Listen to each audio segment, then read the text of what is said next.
Got it. Thank you. All right. Hello, everybody. I'm super excited to talk with you this Wednesday afternoon.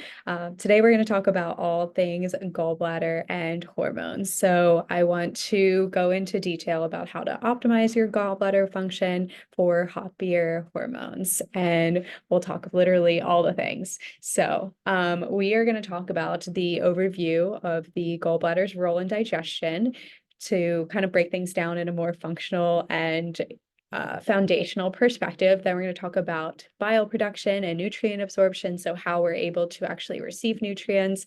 And then we'll talk about the role of bile and hormone synthesis. We'll talk about hormone imbalance and gallbladder issues. And we'll get into some insulin sensitivity and then how to support optimal gallbladder health. So let's go ahead and jump right in with everything. We've got a lot to cover. So let's go into what the actual role of the gallbladder is in the body. So the gallbladder has a lot of different functions, but particularly it plays a big role in digestion. So when we're thinking about our body and how we digest our food, we need to make sure we produce enough bile in order to break down a lot of the food in our body, especially fats. So when you're looking at the gallbladder, it's really instrumental in bile production and storage. It stores and it concentrates everything in bile, and then essentially digestive fluid is produced by the liver. That's what bile is, and then the bile is used for breaking down fats and aiding in their digestion and absorption. So that way we can better utilize fats in the body, because fats are really important for so many different things. They're important for the structure of our hormones, and we need to make sure that we're able to better utilize those fats in the best way possible. Now, when our body releases bile, so upon the digestion and breakdown of fatty foods, the gallbladder contracts and it releases bile into the small intestine.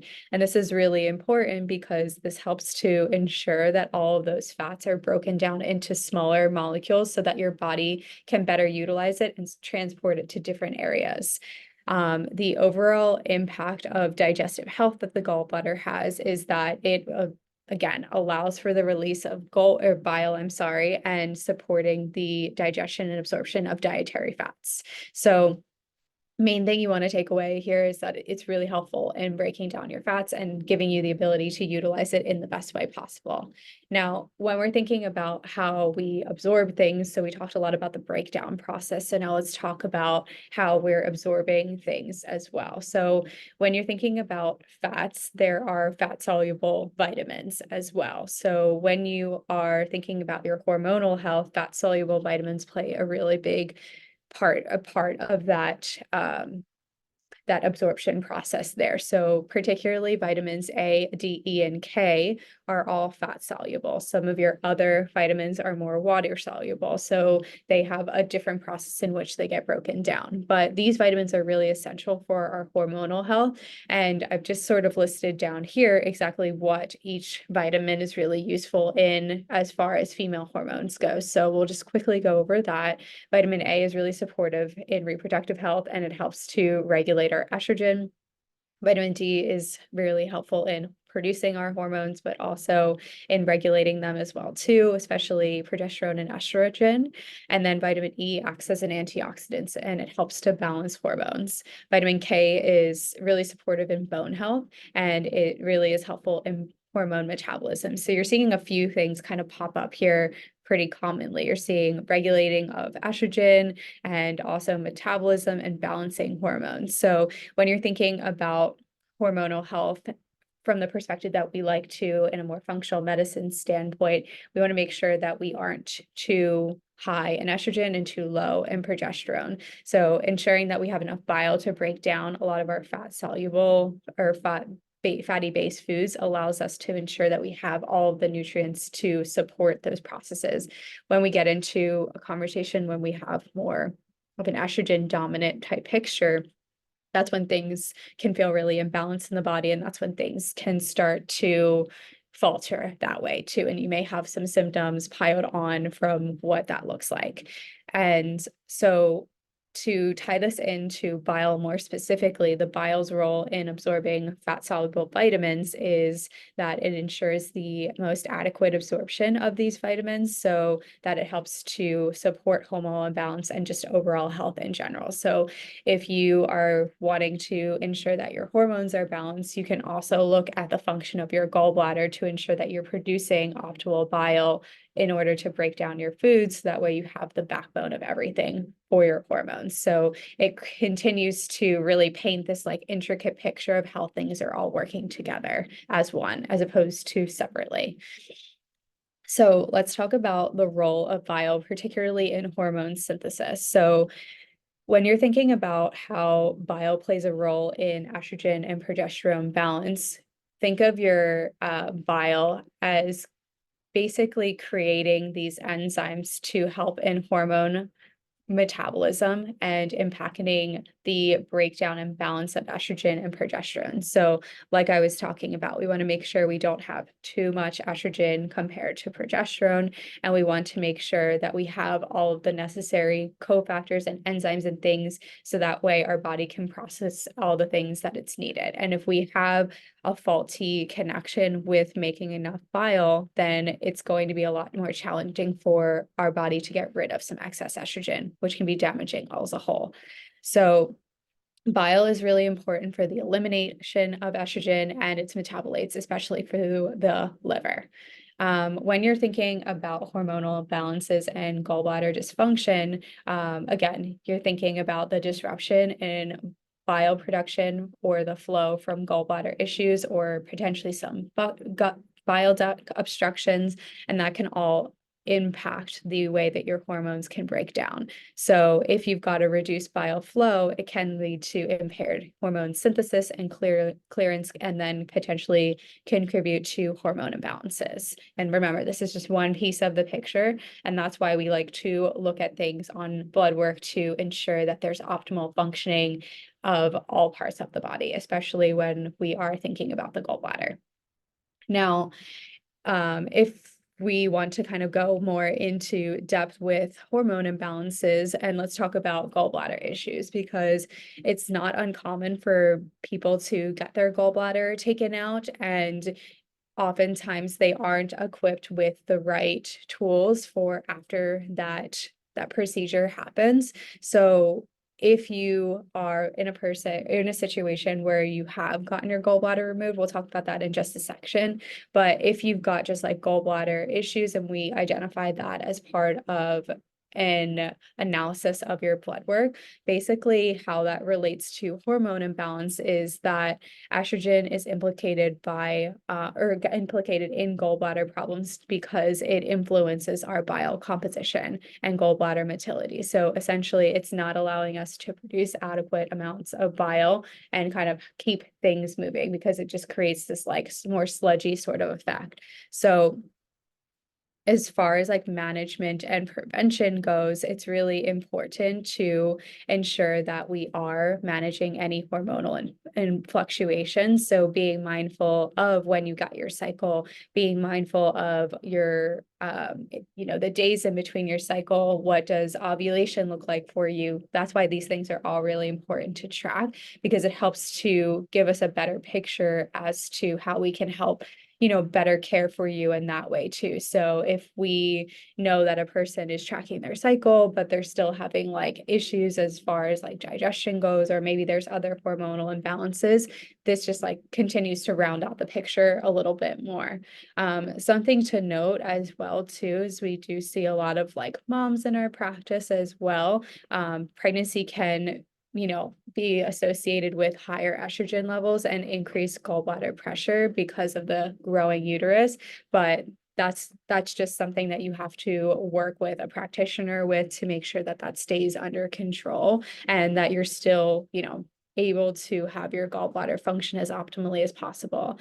And then in addition to seeing a lot of moms, we do see quite a handful of women, around menopause or going through menopause itself. And menopause is a very, different time as far as like the rest of the previous life of a woman, in the way that it it is introduced by a sharp decline in estrogen levels, and that can impact our gallbladder function as well, too. So be in the way that it affects bile competition and motility. So if we're able to ensure that you or help make sure that a person's body is as balanced as possible, then many of these issues aren't staring us in the face in the forefront of things. So again, it's really all about ensuring that you are taking into account all of the management and of your hormonal fluctuations and addressing any root cause imbalances as you need to. And the gallbladder might just be one piece of the puzzle, but it could be the liver as well too. So again, a really complex issue that we kind of bring down into more of a simpler approach for many people. So let's talk a little bit about insulin sensitivity and blood sugar regulation, because another key thing to remember with a lot of hormonal imbalances is that many women particularly have higher blood sugar levels or out of balance and out of range blood sugar levels when we're looking at their blood work. And insulin sensitivity, and like I said, insulin sensitivity and blood sugar regulation, they can be, if they're out of balance, then it can cause a lot of hormonal fluctuations as well too. So that's why it's important to understand what's happening at a cellular level as well too, because that gives you a lot of ideas on how to approach the full case. So bile acids play a role in improving insulin sensitivity. So bile acids are really important regulators of insulin sensitivity, meaning that they help to make sure that insulin goes into the cell as efficiently as possible, as opposed to staying within the bloodstream. They also activate a lot of different signaling pathways in the cells to enhance insulin sensitivity and just basically improve the body's ability to respond to insulin. Like I said, we don't want it staying in our bloodstream. That creates a lot of stress, and then it sort of prioritizes and shifts the priority to, like, I'm not going to make any more hormones. I need to figure out why all of this insulin is kind of hanging out in the blood. So remember that our body works so well, but it can only do so much under stress too. So I just want to kind of like give a better picture of how insulin sensitivity supports how enhanced insulin sensitivity supports hormonal balance. So again, think of insulin as the key hormone in being involved in regulating your blood sugar, but it also plays a crucial role in hormonal balance. Like I said, stable blood sugar levels are essential for overall hormonal imbalance, and fluctuations in blood sugar can impact your hormone production and metabolism. Again, because if your body is signaling that there's really high blood sugar and really low blood sugar periodically throughout the day, but it's like super drastic and you kind of hit these highs and lows all the time, then you're going to create a really stressful response internally that it's going to create this fight or flight type of system, and the body's not going to focus on producing more hormones because it feels like it needs to hide and not be chased by a tiger. So it kind of sounds ridiculous when you put it like that, but those are the contexts that you have to think about your hormones in, because they're so delicate and there's so many things that can kind of flip the switch and turn things in the wrong direction. So that's why stable blood sugar levels are super, super important. And insulin is just that one aspect that helps to, play a role in creating balance in the body. By supporting stable blood sugar levels, you are able to increase insulin sensitivity. You can contribute to hormone harmony and also alleviate many of the symptoms as well, too. So again, when we're looking at your full picture of hormones, it's not just the hormones itself, it's all the other aspects of it too. So in particular, the gallbladder produces bile, and bile has a role in helping us to improve insulin sensitivity. So if we aren't making enough bile, if our gallbladder is dysfunctional in any way, that process is going to be out of balance. And that's where a lot of symptoms can occur too. Again, because it's not just estrogen and progesterone, it's the whole entire picture. Hopefully that makes sense.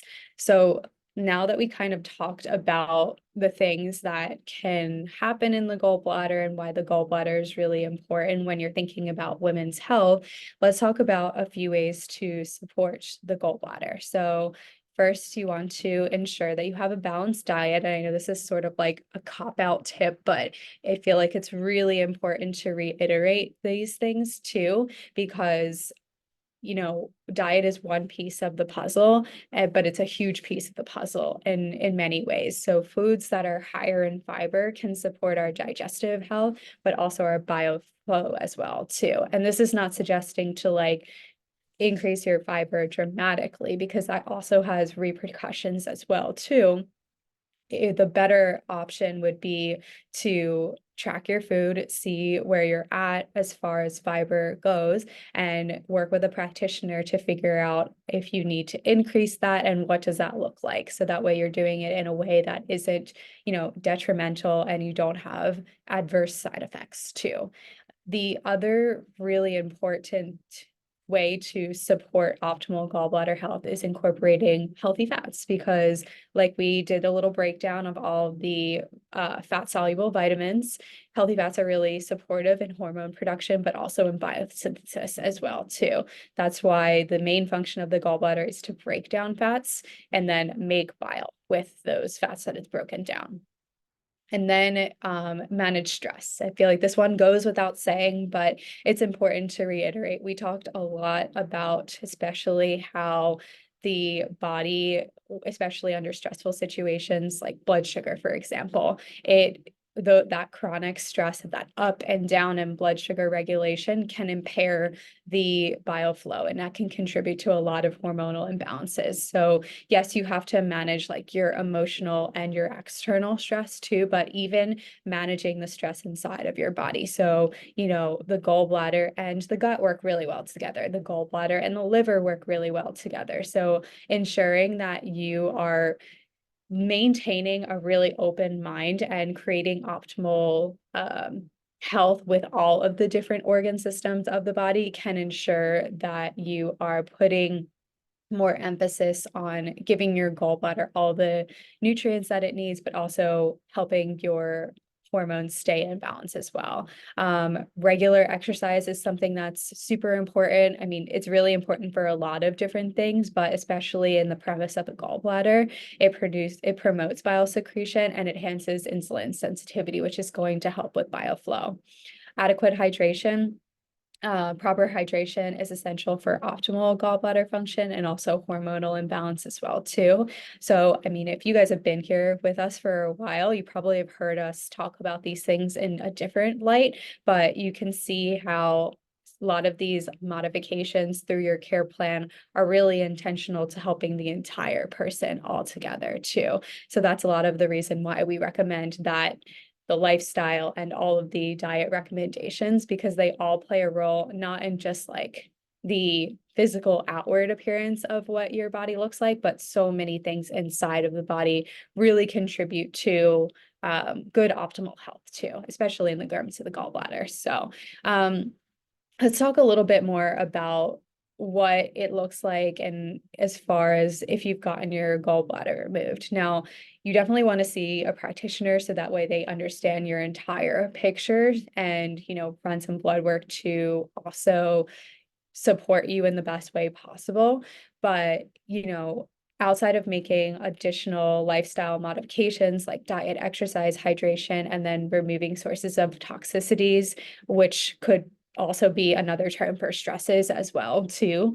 Outside of doing a lot of these things, you also want to, again, work with a practitioner to identify the supplements that are needed to support your body and hormones without a gallbladder. So oftentimes, many practitioners don't always recommend something after somebody has their gallbladder removed, and that can lead to a lot of discomfort and frustration and irritation as well too, and problems down the line, especially because you can see just alone how crucial the gallbladder is just from a woman's health perspective. So some supplements that could be helpful to consider are some digestive enzymes to help with that breakdown process a little bit more.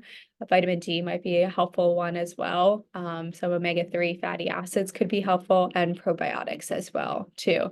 But again, you want to make sure that you are working with some sort of a practitioner to ensure that you are getting all the nutrients that you need, and maybe there's other deficiencies that you need to work on to also ensure optimal function in the body and hormones altogether.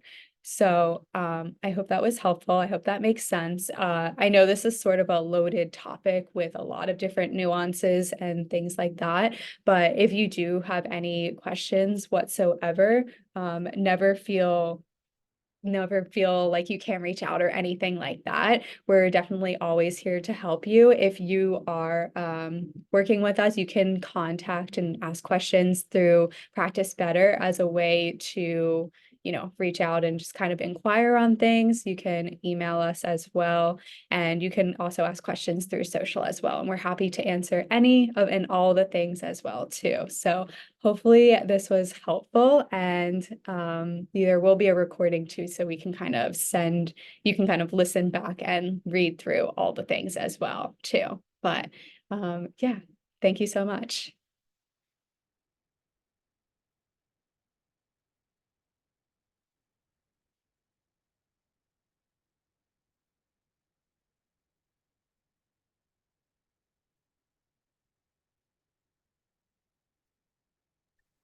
All right.